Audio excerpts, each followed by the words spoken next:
Il reste un marché porteur que nous n'avons pas exploré, l'Europe de l'Est, et nous allons commencer avec la marque la plus connue, Lada, qui en 1976 présentait la 2106, troisième itération de leur incroyable Jiguli. La Jiguli, c'est la Fiat 124 totalement repensée pour être adaptée au climat et aux conditions de route qu'offrait le pays continent, au point que peu de pièces étaient finalement communes aux deux modèles, quoique Fiat finira par en intégrer certaines dans les dernières années de sa propre production italienne. Lancée en 1972, la Autovaz 2101 reprenait donc des cylindrées de l'italienne avec le 1200 jusqu'au 1500 cm3 dans la 2103 plus haut de gamme. Ces modèles existaient en berline 4 portes et en break, mais évidemment pas en coupé sport ni en cabriolet comme leur modèle donneuse, et étaient exportés en Europe occidentale et au Canada sous la marque Lada parce que Autovaz devait leur sembler trop compliqué à prononcer à l'étranger. Ce qu'apporte la 2106 en 76, c'est un entre-deux. On reprend la base de la 2103, mais on remplace certains chromes par du plastique, comme autour des phares, afin de réduire la grille de calandre.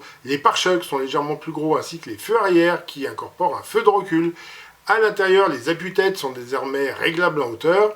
Et sous le capot, le bloc moteur de la 2103 recevait des pistons plus petits de la 2101 pour obtenir un peu plus de cylindrée, 1563 cm3 exactement pour 78 chevaux.